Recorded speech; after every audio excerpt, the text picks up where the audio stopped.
18व्या लोकसभेला देश समोर जात आहे। अजूनही 2 टप्प्यातलं मतदान त्या ठिकाणी शिल्लक राहिलेलं आहे, पण महाराष्ट्रातील 5ही टप्प्याचं मतदान त्या ठिकाणी पूर्ण झालं आणि आज महाराष्ट्रातील जे काही प्रमुख राजकीय पक्ष आहेत, मला आज अभिमानपूर्वक या ठिकाणी उल्लेख करावासा वाटतो आणि आपल्या राष्ट्रीय अध्यक्ष कार्याध्यक्षांचे सुद्धा मनापासून आभार मानायचे आहेत की माझ्या विनंतीला मानकन या ठिकाणी जमलेला आहोत। यावेळच्या निवडणुकीला सामोरं जात असतानाच वेगवेगळे अनुभव आपल्याला सर्वांना त्या ठिकाणी आले।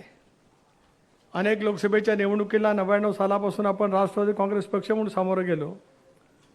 त्यावेळेला लोकसभेच्या निवडणुकीची असलेली परिस्थिती, देशभरामध्ये असलेलं वातावरण, देशाच्या स्थैर्याचा केला जाणारा विचार, याच पार्श्वभूमीवरती लोकसभेच्या निवडणुका यापूर्वीच्या कालावधीमध्ये लढलेल्या आपण त्या ठिकाणी पाहू शकलो। परंतु महाराष्ट्रामध्ये यावेळेला आपल्याला अनुभवायला मिळालं की राष्ट्रीय प्रश्नाच्या पेक्षा स्थानिक प्रश्नाच्या वरतीच निवडणुकी अधिक केंद्रित करण्याचा त्या ठिकाणी प्रयत्न केला गेला। 2 बाब ठळकपणाने देशभरामध्ये मांडल्या गेल्या। महाराष्ट्रामध्ये सुद्धा त्या विरोधकांच्याकडनं मांडण्याचा खूप मोठ्या प्रमाणावरती त्या ठिकाणी प्रयत्न केला गेला। कदाचित काही प्रमाणामध्ये त्याच्यामध्ये त्यांना यशसुद्धा मिळू शकलं असेल। एक बाब प्रकर्षाने मांडली गेली की संविधानाच्या संदर्भात देशामध्ये पुन्हा एकदा इंडियाचं सरकार आल्याच्या नंतर या देशातील डॉक्टर बाबासाहेब आंबेडकरांनी जे संविधान दिलं, त्या संविधानाच्या चौकटीवरती संसदीय लोकशाही प्रणाली व्यवस्था उभी आहे। 52 सालापासून झालेल्या सर्व लोकसभेच्या विधानसभेच्या निवडणुका त्या संविधानाच्या चौकटीमध्ये या देशामध्ये घडल्या गेल्या। त्याच्यातून अनेक वेगवेगळ्या विचाराची सरकारसुद्धा या देशातनी पाहिली। ती संविधान त्या ठिकाणी बदलला जाणार आहे असा एक प्रचार देशभरामध्ये खूप मोठ्या प्रमाणावरती केला गेला। आपल्या राज्यामध्ये सुद्धा खूप मोठ्या प्रमाणावरती त्याचा प्रचार त्या ठिकाणी केला गेला आणि त्या माध्यमातून सुद्धा समाजामध्ये धर्मामध्ये अंतर निर्माण करण्याचा जाणीवपूर्वक प्रयत्न केला गेला। ही बाब जशी त्या ठिकाणी घडली तसा प्रामुख्याने दुसरा एक प्रचार त्या ठिकाणी केला गेला अल्पसंख्याक समाजाच्या वतीमध्ये। संबंध देशभरातल्या अल्पसंख्याक समाजाच्या मनामध्ये एक तऱ्हेची असुरक्षितता निर्माण करण्याचं काम त्या ठिकाणी करण्यामध्ये आलं। प्रामुख्याने आपण पाहिलं की आपल्या राज्यामध्ये सुद्धा त्याच पैकीचं वातावरण निर्माण करण्याचा प्रयत्न केला गेला। ध्रुवीकरण करावं लागत असतं, पण ध्रुवीकरण करत असतानाच त्याचा विचार देशाच्या दृष्टिकोनातून सुद्धा करावा लागत असतो। आज आम्हाला या गोष्टीचा निश्चितपणाने या ठिकाणी अभिमान वाटतो आहे। धीरज शर्मा हे राष्ट्रवादी काँग्रेस पक्षाचे युवकांचे राष्ट्रीय अध्यक्ष आहेत आणि आज अजितदादांच्या नेतृत्वावरती विश्वास ठेवत ते अधिकृत राष्ट्रवादी काँग्रेस पक्षामध्ये त्यांच्या असंख्य सहकाऱ्यांच्या समेत प्रवेश करणार आहेत। त्यांचं आणि त्यांच्या सर्व सहकाऱ्यांचं या ठिकाणी मी मनापासून सुरुवातीला स्वागत करू इच्छितो आहे। पण प्रामुख्याने आपण पाहिलं की आपल्या राज्यामध्ये सुद्धा अनेक वेळेला प्रचार पाहत असताना मग माझा मतदारसंघातला असेल, बारामतीचा असेल, शिरूरचा असेल, धाराशिव म्हणजे उस्मानाबादच्या परिसरामधील असेल, राज्यातल्या 48 लोकसभा मतदारसंघाच्या दृष्टिकोनातून सुद्धा असेल, त्या ठिकाणी जर का आपण पाहिलं, हे राजस्थानचे सिनियर प्रदेश अध्यक्ष जोशी जे आलेले आहेत त्यांचं या ठिकाणी आपण स्वागत करूया।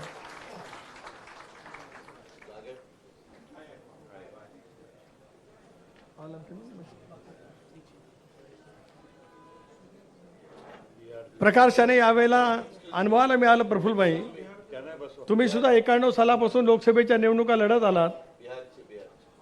बिहारचे सुद्धा प्रदेश अध्यक्ष राणा रणवीर सिंग यांचाही आज आपल्या पक्षामध्ये प्रवेश आहे।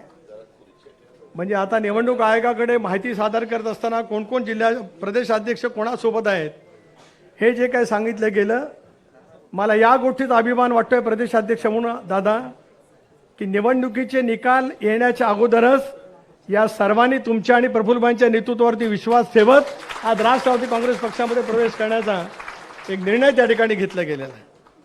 अनेक वेळेला राजकारणामध्ये म्हटलं जातं की उगवत्या सूर्याला नमस्कार केला जातो, उगवता सूर्य आहेच, घड्याळ तेच, वेळ नवी, अभिजित पर्व नवीन सुरू झालेलं आहे हे आपण म्हणतोच आहोत। पण आज देशभरामध्ये एक असं माहोल करण्याचा त्या ठिकाणी प्रयत्न केला गेला की या संबंध लोकसभेच्या निवडणुकीच्या माध्यमातून काहीतरी वेगळा निकाल देशभरामध्ये सुद्धा येईल आणि राज्यामध्ये सुद्धा त्या ठिकाणी येईल। आपण अनेकांची वक्तव्य जर का त्या ठिकाणी पाहिली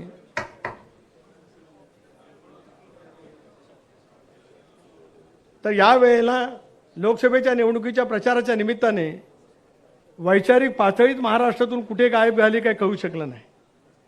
मला या गोष्टीचं अनेक वेळेला दुर्दैव त्या ठिकाणी वाटतं की आयुष्यभर शाहू फुले आंबेडकरांची सामाजिक समता हे आमचं उराशी ध्येय बाळगत या राज्यामध्ये त्याच पद्धतीचं काम करण्याचा प्रयत्न केला गेला. परंतु निवडणुकीच्या टप्प्यामध्ये अनेक वेळेला असं अनुभवायला मिळालं की निवडणुकीमध्ये यश मिळवण्यासाठी युक्त्या प्रवृत्त्या कराव्या लागतात, 4 डावपेच त्या ठिकाणी करावे लागत असतात. परंतु धर्माच्या नावाने लोकशाहीचं विघटन करण्याची भूमिका ज्या पद्धतीने घेतली गेली ती मात्र आपल्या सर्वांच्या दृष्टिकोनातून दुर्दैवी त्या ठिकाणी असं म्हटलं ते काही चुकीचं ठरू शकणार नाही. मला आज बाबा सिद्दीकी असतील, मुश्ताक अंतुले असतील, नजीब मुल्ला असतील, आमचे इलियासजी नायकवडी असतील, या अल्पसंख्याक समाजांतील आज पक्षाचं जे काही नेतृत्व करतात मी त्यांना सीमित केवळ त्या समाजापुरता या ठिकाणी म्हणत नाही, पण अल्पसंख्याक समाजाच्या मनामध्ये जे काही विद्वेष निर्माण करण्याचा प्रयत्न केला गेला, राष्ट्रवादी काँग्रेस पक्षाची स्पष्टपणाची भूमिका त्या मतदारांच्यापर्यंत पोहोचवण्याच्या दृष्टिकोनातून या साऱ्यांनी महत्त्वपूर्ण योगदान दिलं त्याचा सुद्धा उल्लेख आजच्या या बैठकीच्या निमित्ताने या ठिकाणी मी करू इच्छित आहे. आणि म्हणूनच आपण पाहिलं या ठिकाणी दादा एका गोष्टीचं शल्य आणि दुःख वाटलं की ज्या पद्धतीने पक्ष उभारणीमध्ये आपल्या सारांचं योगदान त्या ठिकाणी राहिलं. या निवडणुकीमध्ये अनेकांनी अनुभवलं असेल, कदाचित बारामतीच्या मतदारसंघामध्ये अनुभवलं असेल, शिरूरच्या मध्ये अनुभवलेलं असेल, वेगवेगळ्या ठिकाणी आज ज्या उमेदवार त्या ठिकाणी उभे राहिले, आपले उमेदवार राष्ट्रवादी काँग्रेस पक्षाच्या घड्याळाच्या चिन्हावरती असतील, पण तुतारीच्या चिन्हावरती ज्या ज्या ठिकाणी उमेदवार उभे राहिले असतील, मित्र पक्षांच्या प्रचारासाठी त्या ठिकाणी काही नेते गेले असतील, त्यावेळेला ज्या पद्धतीने टीका टिप्पणी झाली, वैचारिक टीका टिप्पणी मी समजू शकतो, सिद्धांताच्या वरची वैचारिक टीका मी समजू शकतो, पण ज्या पद्धतीची टीका टिप्पणी करत असताना त्याचा पातळीचा स्तर ज्या पद्धतीने खाली करण्यामध्ये आला ती बाब आमच्या सर्वांच्या दृष्टिकोनातून अत्यंत क्लेशकारक त्या ठिकाणी होती. हे मला आवर्जून या ठिकाणी या निमित्ताने सांगायचं आहे. आणि म्हणूनच ही सगळी टीका टिप्पणी होत असतानाच मला आवर्जून आपल्याला सर्वांना या ठिकाणी सांगायचं आहे की अतिशय खालच्या स्तरावरच्या किंवा कार्यकर्त्यांच्या तालुका जिल्हा स्तरावरच्या कार्यकर्त्यांच्या तोंडातून ज्या पद्धतीने दादांच्या संदर्भातली वक्तव्य त्या ठिकाणी केली गेली, पक्षाच्या संदर्भात वक्तव्य त्या ठिकाणी केली गेली, त्याचा सुद्धा तुमच्या सर्वांच्या साक्षीने जाहीर निषेध आज या ठिकाणी या निमित्ताने मी करू इच्छित आहे. कारण शेवटी ज्या वेळेला नेत्यांच्याच उपस्थितीमध्ये अशी भाषणं होतात याचा अर्थ असा आहे की ती नेत्यांना मान्य होती. ज्या वेळेला आपण विचारत असतो स्वर्गीय चव्हाण साहेबांचा विचार लोकांच्या समोर सांगण्याचा प्रयत्न करत असतो, त्याला आज आम्हाला अभिमान त्या ठिकाणी वाटतो आहे की इतकी वैचारिक पातळी घसरलेली असताना दादा राष्ट्रवादी काँग्रेस पक्षाच्या आपल्या स्तरावरच्या नेते मंडळी असतील, पक्षाचे मंत्री महोदय असतील, आमदार असतील, का आम्ही सर्व संघटनेमध्ये काम करणारे कार्यकर्ते असू, उमेदवार त्या ठिकाणी असतील, आपल्यापैकी कोणाच्याही तोंडातून अपशब्द तो सोडाच, पण आपल्या सिद्धांताच्या पलीकडे आपण त्या ठिकाणी काय वाक्यरचना केली नाही त्याचा सुद्धा अभिमानपूर्वक उल्लेख या ठिकाणी या निमित्ताने करतो आहे. होय, स्वर्गीय चव्हाण साहेबांच्या विचाराचे खरेखुरे वारसदार कोण आहेत तर या व्यासपीठावरती असलेले आणि समोर बसलेले हे सगळेजण त्या विचाराचे वारसदार आहेत याचा सुद्धा अभिमानपूर्वक उल्लेख या निमित्ताने मी करू इच्छित आहे. काही गोष्टी मधल्या कालावधीमध्ये प्रकर्षाने त्या ठिकाणी घडल्या, काही उल्लेख केले गेले. 2004 सालामध्ये सर्वाधिक जागा राष्ट्रवादी काँग्रेस पक्षाला मिळाल्या, त्याला मुख्यमंत्रीपद राष्ट्रवादी काँग्रेस पक्षाला मिळालं होतं अशी भावना की आज नाही.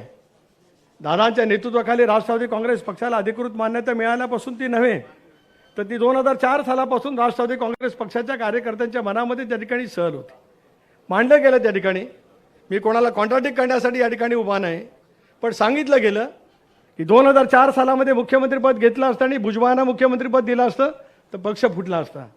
मला माहिती आहे भुजबळ साहेब 99 सालामध्ये राष्ट्रवादी काँग्रेस पक्ष ज्याला निर्माण झाला त्याला सोनिया गांधीपासून माधवराव सिंध्यांच्यापासून सर्वांनी तुम्हाला फोन केले होते आणि काँग्रेस पक्षामध्ये राहा, काँग्रेस पक्ष तुम्हाला मुख्यमंत्रीपद देईल असं तुम्हाला सांगितलं गेलं. पण पहिला प्रथम पवार साहेबांच्या सोबत जाण्याचं धाडस कोणी दाखवलं तर ते छगन भुजबळांनी दाखवलं. हे सुद्धा मला या ठिकाणी यानिमित्ताने सांगायचं. 99 सालामध्ये ते उपमुख्यमंत्री झाले. 2004 सालामध्ये तर भुजबळ साहेबही दावेदार होते, पदमसिंग पाटील होते, विजयसिंग मोहिते पाटील होते, मधुकरराव पिचड होते. पण भुजबळ जर काही मुख्यमंत्री झाले असते तर पक्ष फुटला गेला असता असं नवीन त्या ठिकाणी सांगितलं झालं. पण प्रफुल्लभाई 2004च्या निवडणुकीला आम्ही सामोरं जात असताना देशामध्ये युपी अस्तित्वात आलं होतं. आदरणीय पवार साहेब 3ऱ्या क्रमांकाचे मंत्री होते, मनमोहन सिंगजी, प्रणब मुखर्जी आणि पवार साहेब. राष्ट्रवादी काँग्रेस पक्ष देशामध्ये सत्तेमध्ये त्या ठिकाणी आला होता. पक्ष फुटण्याची भुजबळांची निवड झाली असती तर पक्ष फुटण्याचं सुतराम शक्यता त्या कालावधीमध्ये नव्हती. त्यानंतर असंही म्हटलं गेलं की अजितदादा नौखे होते त्यावेळेला किंवा ज्युनियर होते.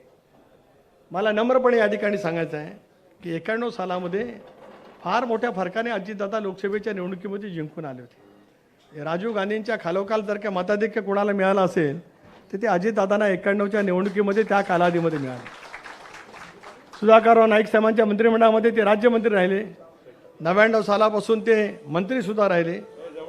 त्यांनाही मंत्रिपदाचा 9 वर्षाचा त्या ठिकाणी 7 वर्षाचा अनुभव त्या ठिकाणी होता. प्रशासनाचं कौशल्य त्या ठिकाणी होतं. 2004 सालामध्ये राष्ट्रवादी काँग्रेस पक्षाचे 73 आमदार आणण्यामध्ये अजितदादांचा सिंहाचा वाटा होता. हे सुद्धा मला आज या कार्यक्रमाच्या बैठकीच्या निमित्ताने या ठिकाणी सांगायचं. पण मग करायचं नव्हतं कोणाला, पण तशा पद्धतीची आज बोलणं त्या ठिकाणी जात आहे. मी प्रकर्षाने मला सांगण्याचा हेतू हाच आहे. राष्ट्रवादी काँग्रेस पक्षामध्ये असलेलं नेतृत्व जनताभिमुख त्या ठिकाणी काम करण्याची भूमिका त्या ठिकाणी घेत असल्यामुळे तशा पद्धतीचं यश पक्षाला त्या ठिकाणी निश्चितपणाने मिळत गेलं आणि त्याच्यातून एक नवीन वातावरण निर्माण झाल्याचं आपल्याला त्या ठिकाणी पाहायला मिळू शकतं. आज आम्ही सगळेजण अनुभवतो आहोत. आपण निर्णय घेतल्याच्या नंतर या निर्णयावरती सुद्धा मोठ्या प्रमाणावरती टीका टिप्पणी करण्याचा प्रयत्न त्या ठिकाणी केला गेला. आपण स्वच्छपणाची भूमिका पहिल्या दिवसापासून मांडली की ज्या विचारधारेवरती राष्ट्रवादी काँग्रेस पक्ष आणि पक्षाचे सर्व नेते आपापल्या सार्वजनिक जीवनामध्ये राजकीय जीवनामध्ये काम करत आलेत, तो धर्मनिरपेक्ष विचार, शाहू फुले आंबेडकरांची सामाजिक समता याच्यापासून जराही तसूभर आम्ही बाजूला ठेवणार नाही.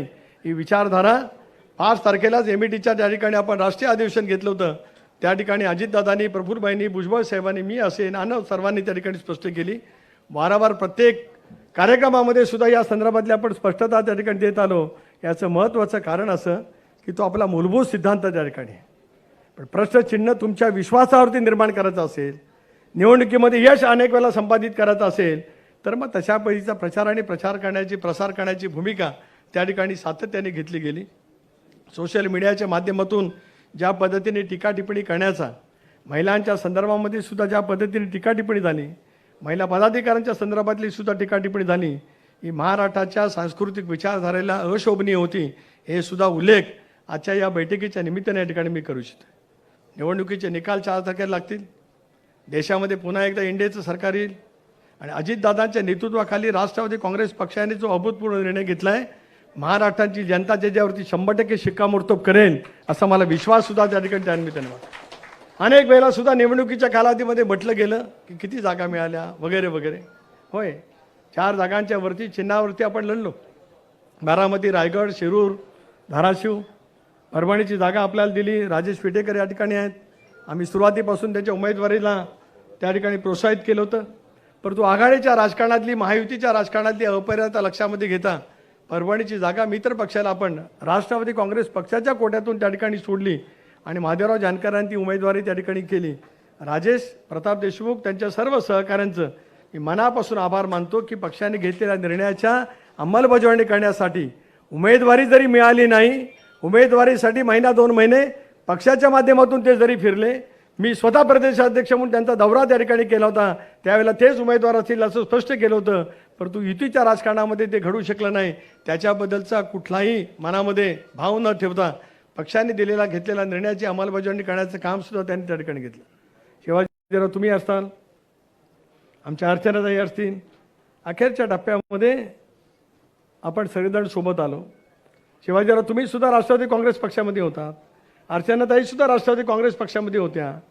म्हणजे आम्हीच काहीतरी उमेदवार आयात केले अशापैकी सुद्धा टीका टिप्पणी त्या ठिकाणी झाली. अशी कितीतरी नावं सांगता येतील की तिकडच्या बाजूने सुद्धा अखेरच्या टप्प्यामध्ये वेगवेगळे उमेदवार त्या ठिकाणी घेतले गेले. पण हे विस्ताराने मी एवढ्यासाठी का सांगतो आहे की आता लोकसभेच्या निवडणुकीचं कवित्व 4 तारखेला संपेल. देशामध्ये एनडीएचं सरकार त्या ठिकाणी होईल. पण आता आपल्याला सर्वांनाच आगामी येणाऱ्या विधानसभेच्या निवडणुकीला त्या ठिकाणी सामोरं जायचं आहे. त्या दृष्टिकोनातून संघटनात्मक बांधणी, निवडणुकीच्या माध्यमातून येणारे निकाल, आपापल्या लोकसभा मतदारसंघामध्ये असलेली संबंध स्थिती, या साराचा विचार करण्याची जी प्रगल्भता राष्ट्रवादी काँग्रेस पक्षाच्या कार्यकर्त्यांच्या मनामध्ये नक्कीच त्या ठिकाणी आहे. वेगवेगळी समीकरणं अनेक वेळेला घडत असतात. मागच्या अनेक निवडणुकीमध्ये आपण ते अनुभव त्या ठिकाणी पाहिलं. म्हणून अशा या सगळ्या पार्श्वभूमीवरती आगामी येणाऱ्या ह्या संबंध निवडणुका आपल्या सर्वांच्या दृष्टिकोनातून महत्त्वाच्या त्या ठिकाणी आहेत. आज मला प्रकाशाने या ठिकाणी सांगायचं आहे की धीरज शर्मा असतील, जम्मू काश्मीरचे अध्यक्ष असतील, दिल्लीचे कार्याध्यक्ष असतील, राजस्थानचे अध्यक्ष असतील, संबंध देशांतील युवकांची फळी धीरज शर्माने दीर्घकाळ ज्या पद्धतीने उभी केली ती संबंध त्यांची युवकांची फळी असेल,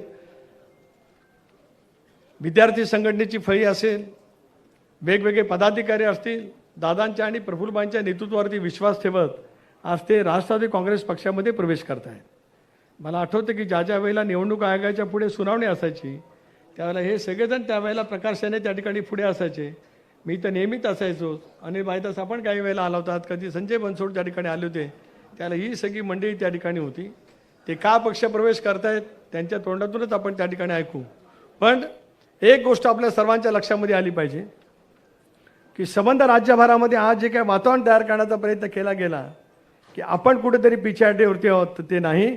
निवडणुकीच्या निकालाच्या अगोदर सुद्धा दादांच्या नेतृत्वावरती विश्वास ठेवत देशभरामध्ये सुद्धा पक्षाकडे ओघ लागलेला आहे. हे एकतरीचं सुचिन्ह आहे. असं जर का मी म्हटलं ते काही चुकीचं ठरू शकणार नाही. वर्धापन दिन 10 तारखेला आहे. अध्यक्ष कार्याध्यक्ष ठरवतील. आम्ही षण्मुखखान हॉलमध्ये सुद्धा वर्धापन दिनाची तयारी केली. दिल्लीमध्ये सुद्धा व्हावं तालकोटर शहरामध्ये त्याच्यासाठी सुद्धा तयारी त्या ठिकाणी केली. बघूया आता 4 तारखेचा निकाल ऐकल्याच्यानंतर काय काय वेळेला कधी कधी काय घडामोडी होऊ शकतील. पण हे जे अधिवेशन होईल प्रफुल्लबाई, हे राष्ट्रवादी काँग्रेस पक्षाचे राष्ट्रीय अध्यक्ष अजितदादा आणि तुम्ही कार्याध्यक्ष झाल्याच्यानंतरचं पहिलं अधिवेशन आहे. पण हे पक्षाचं 25वां आहे. पण आपण सुद्धा अधिवेशन आपलं जे काय आज आपण वर्धापन दिन साजरा करणार आहोत तो पहिला नाही, हा 25वां वर्धापन दिन आपल्याला त्या ठिकाणी साजरा करायचा आहे. एवढंच मला या ठिकाणी सांगायचं आहे. आणि म्हणूनच 25वां वर्धापन दिन आपण त्या ठिकाणी साजरा करत असतानाच आगामी येणाऱ्या लोकसभेच्या निवडणूक, विधानसभेच्या निवडणुका असतील, आगामी येणारा इतर काय बाबी असतील, या सर्वच गोष्टीवरती आपल्याला अधिक लक्ष केंद्रित त्या ठिकाणी करायचं आहे. प्रदेशाध्यक्ष म्हणून माझी सर्व जिल्हाध्यक्षांना विनंती आहे की आपण सर्व जिल्ह्याच्या अध्यक्षांनी पुढच्या 8 दिवसामध्ये अहवाल सादर करायचा आहे. आपापल्या लोकसभा मतदारसंघात केवळ राष्ट्रवादी काँग्रेस पक्ष लढला त्या ठिकाणी नव्हे, 48 लोकसभा मतदारसंघातील मुंबईसह समीर भुजबळ या ठिकाणी आहेत, मुंबईचे सर्व जिल्ह्याचे अध्यक्ष या ठिकाणी आहेत. म्हणून 48 लोकसभा मतदारसंघामध्ये पक्षाचे जे जिल्ह्याचे अध्यक्ष आहेत त्यांनी पुढच्या 8 दिवसामध्ये वस्तुस्थितीवरती आधारित असलेला अहवाल त्या ठिकाणी द्यावा. मित्रपक्षांच्या जवळ समन्वय हे करण्याच्या दृष्टीकोनातून प्रयत्न झाले गेले. सगळ्याच ठिकाणी योग्य पद्धतीने झाला असेल नसेल, काही वेगवेगळे प्रवाद त्या ठिकाणी असू शकतील, पण आपण त्या ठिकाणी अहवाल त्या ठिकाणी पाठवावा. नंतर मी पक्षाच्या कोर ग्रुपमध्ये त्या संदर्भातली चर्चा करेन. दादांना सुद्धा या निमित्ताने दादा विनंती करतो आहे, पावसाळी अधिवेशन आपलं ज्यावेळेला सुरू होईल, ज्यावेळेला सुरू होण्याचा असेल तो निर्णय कधी घ्यायचा व्हायचा असेल तो होईल. पण माझी आपल्याला आज विनंती या ठिकाणी आहे की अधिवेशनाच्या पूर्वी शक्य झालं तर विभागीय पातळीवरती आपल्याला राष्ट्रवादी काँग्रेस पक्षाचे मेळावे घ्यायचेच आहेत. सगळे आपले कोर ग्रुप असेल, आपण असाल, प्रदेशाध्यक्ष म्हणून मी असेल, फ्रंटल ऑर्गनायझेशनचे असतील, आपण सर्वांनी मिळून त्या ठिकाणी जायचं आहे. आणि मग प्रत्येक जिल्ह्याचा स्वतंत्रपणाने त्या ठिकाणी आढावा घेत, विभागीय स्तरावरती गेल्याच्यानंतर त्या जिल्ह्याचा आढावा घेत, लोकसभेच्या निवडणुकीमध्ये आलेले अनुभव, मित्र पक्षांच्या सोबत उद्याच्या कालावधीमध्ये करायची एकंदरीत भूमिका, या सर्वच गोष्टीची चर्चा त्या ठिकाणी करत असतानाच आपल्याला आलेले काय अनुभव असतील, आपल्याला त्या संदर्भातलं काय बोलायचं असेल तर ते त्या ठिकाणी आपण निश्चितपणाने बोलून त्या संदर्भातली पुढची जी काय कारवाई करायची असेल ती करण्याच्या संदर्भामध्ये सुद्धा पावलं त्या ठिकाणी आपल्याला निश्चितपणाने उचलावी लागतीलच. एकच भूमिका त्या दिवशी मी मांडली की आता आमचं एकच लक्ष विधानसभा क्षेत्र, आपलं आता एकच लक्ष विधानसभा क्षेत्र. दादांच्या संदर्भामधला जो विचार दीर्घकाळ आपल्या मनामध्ये आहे तो कृतीमध्ये आणायचा असेल तर एकच लक्ष विधानसभा क्षेत्र ही भूमिका पक्षामध्ये ठेवत आपण सर्वांनी म्हणून आजपासून जर काही कामाला लागायचं ठरवलं, अपेक्षित असलेलं यश आपण निश्चितपणे त्या ठिकाणी मिळू. मी पाहिलं की याच वेळेला पहिल्यांदाच मी सुद्धा लोकसभेची निवडणूक 3ऱ्यांदा लढतो आहे.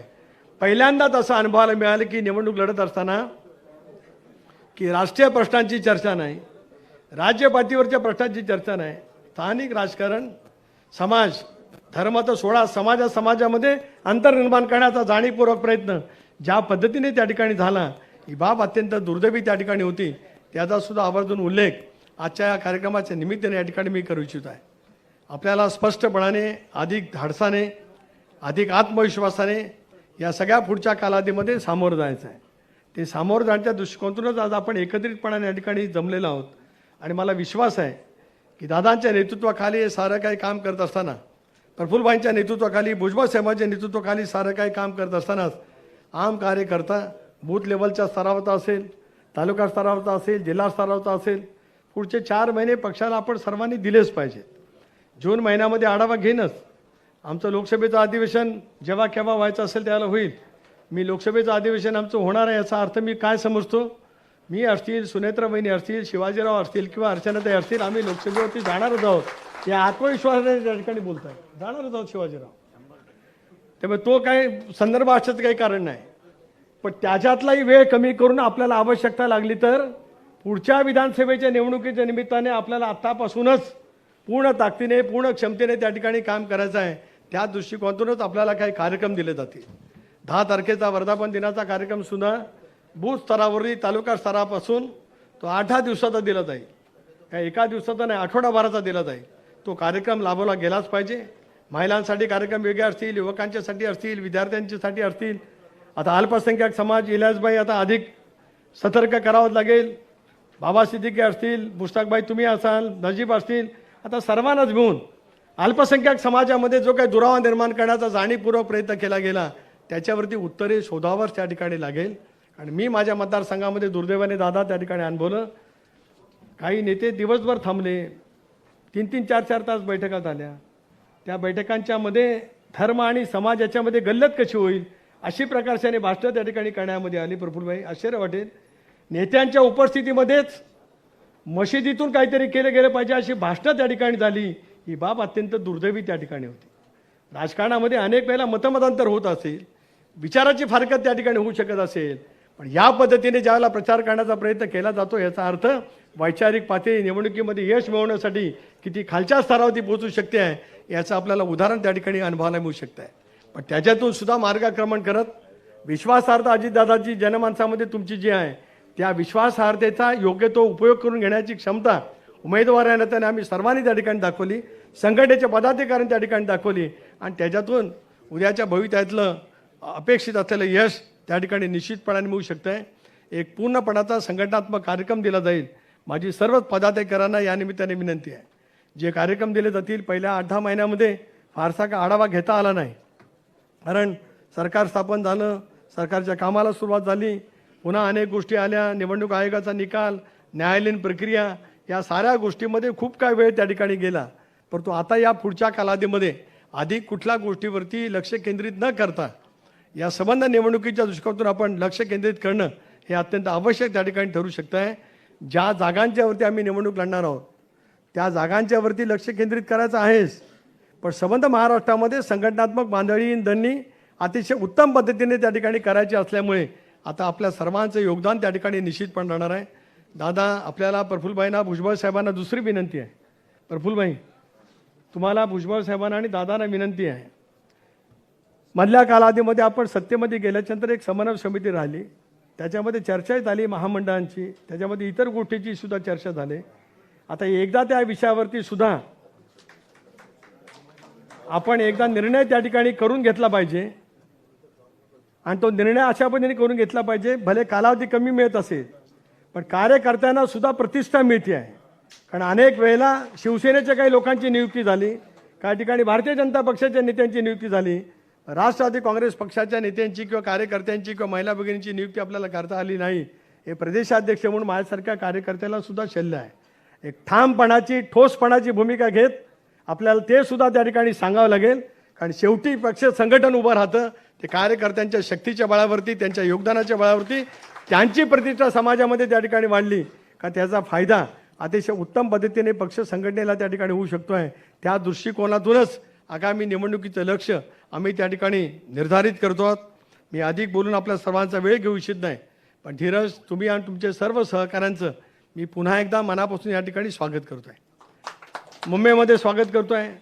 तसं मी पण गेले 5 वर्ष दिल्लीमध्ये होतो, राष्ट्रीय सरचिटणीस म्हणून काम करत आलो.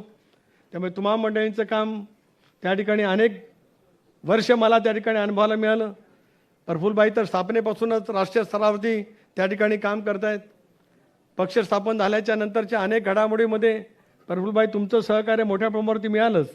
पण ही सगळी मंडळी सुद्धा ज्या पद्धतीने आज आपल्या सारांच्या नेतृत्वावरती विश्वास ठेवून येत आहेत, याचा अर्थ उद्याच्या राजकारणाची एक तऱ्हेची ती झलक आहे. असं जर का मी म्हटलं ते काही चुकीचं ठरू शकणार नाही. म्हणून आज जम्मू काश्मीरचे प्रदेशाध्यक्ष असतील, राजस्थानचे प्रदेशाध्यक्ष असतील, दिल्लीचे कार्याध्यक्ष असतील, कारण दिल्लीचे अध्यक्ष काँग्रेस पक्षामध्ये गेले, त्यामुळे तिथले जे कार्याध्यक्ष असतील, संबंध युवकांची जी काय आज फळी असेल देशभरातली, विद्यार्थी संघटनेची जी काय फळी असेल आणि वेगवेगळ्या राज्यांमध्ये सुद्धा होणारं सत्यानंतर 10 तारखेला किंवा जेव्हा केव्हा आपण वर्धापन दिन साजरा करू, 10 तारखेला किंवा त्याच्या आसपास, त्यावेळेला मला विश्वास आहे प्रफुल्लभाई की अनेक राज्यांतील प्रदेशाध्यक्षसुद्धा आपल्या सर्वांच्या सोबत आलेले आपल्याला त्या ठिकाणी पाहायला मिळतील. एवढंच मोजक्या शब्दामध्ये या ठिकाणी सांगतो. आपल्या सर्वांचं मी मनपूर्वक या ठिकाणी स्वागत करतो. अभूतपूर्व संख्येने आलात. आमचे सर्व विधानसभा सदस्यसुद्धा या ठिकाणी आहेत, विधान परिषद सदस्यसुद्धा या ठिकाणी आहेत, पक्षाचे उमेदवारसुद्धा या ठिकाणी आहेत, जिल्ह्याचे अध्यक्ष आहेत, महिला आहेत, युवक आहेत. पक्षाचा ज्या कार्यकर्त्यांच्या बळावरती पक्ष संघटना उभी असते, असे सगळे पक्षाचे प्रमुख कार्यकर्ते आजच्या या बैठकीच्या निमित्ताने या ठिकाणी आपण उपस्थित राहिलात. खरं तर निवडणुकीचा क्षीण होताच आणि शेवटी कुठेतरी 2-4 दिवस सुट्टी घ्यावी असं सुद्धा वाटत असतं. पण पक्षांनी पक्षाच्या कामासाठी बोलवल्याच्या नंतर माझ्या पक्षाचा कार्यकर्ता आपल्या इतर काही गोष्टीपेक्षा पक्षाच्या संघटनेला महत्त्व देतो आहे, हे आज आपल्या सर्वांच्या उपस्थितीच्या माध्यमातून या ठिकाणी अनुभवायला मिळालं. याचा पुन्हा एकदा या ठिकाणी अभिमानपूर्वक उल्लेख करतो. निवडणुकीमध्ये आलेले सर्व अनुभव जमेशी ठेवत आपल्या सर्वांनाच वेगवेगळ्या स्तरावरचे अनुभव त्या ठिकाणी आलेले आहेत. हे सगळे जमेशी त्या ठिकाणी ठरवत आगामी येणाऱ्या निवडणुकीमध्ये या साऱ्याचा हिशेब चुकता करत, मी एक एक वाक्य जबाबदारीने बोलतो आहे, या लोकसभेच्या निवडणुकीमध्ये जे अनुभवाला मिळालं, जी टीका टिप्पणी असल्यागे शब्दामध्ये अनुभवाला मिळाली, जी टीका टिप्पणी सोशल मीडियाच्या माध्यमातून अनुभवाला मिळाली, त्या साऱ्याचा राजकीय हिशेब, बाकी त्या पाथीवरती बिलकुल आपण कधी गेलो नाही, जाण्याचा विचारसुद्धा तुमच्याने माझ्या मनामध्ये त्या ठिकाणी येणार नाही. पण दादा, एक गोष्टीचा विचार तुम्हाला त्या ठिकाणी करावा लागेल उपमुख्यमंत्री म्हणून, की ज्या पद्धतीने सोशल मीडियाच्या माध्यमातून महिलांच्या संदर्भामध्ये टिप्पणी केली जाते, त्या बाबतीमध्ये सरकार म्हणून योग्य ती कारवाई त्या ठिकाणी केली जावी, अशी सुद्धा अपेक्षा किंवा प्रदेशाध्यक्ष म्हणून स्पष्टपणाची विनंतीबद्ध सूचना आज आपल्याला आणि आपल्या मंत्रिमंडळाला या ठिकाणी या निमित्ताने मी करू इच्छितो आहे. कारण आत्मविश्वास आणि त्यांचं धैर्य हे टिकवणं, अधिक मजबूतीने पक्षाच्या कामासाठी सर्वांना सोबत घेत एक संघटन उभी करण्याच्या दृष्टीतून आपण जे काही काम करतो आहोत त्याला प्रकर्षाने वेग घेणं, हाच त्याच्या पाठीमागचा हेतू या ठिकाणी होता. पुन्हा एकदा प्रचंड संख्येने आपण या ठिकाणी आलात. विधिमंडळातील सर्व सदस्य, मंत्री महोदय सुद्धा या ठिकाणी आले. आपल्या सर्वांचंच मनापासून आभार मानतो. आणि जाता जाता दादा एवढीच विनंती करतो, दुष्काळ, अनेक ठिकाणी पाणी टंचाई, आपलं काम संबंध महाराष्ट्राने त्या ठिकाणी अनुभवलेलंच आहे. त्या संबंध कामाच्या माध्यमातून सुद्धा या साऱ्या प्रश्नाकडे आपलं महायुतीचं सरकार तेवढं सतर्क राहून त्या ठिकाणी लक्ष देईल, एवढा विश्वास या ठिकाणी व्यक्त करतो. आपल्या सर्वांचे आभार. जय हिंद, जय महाराष्ट्र.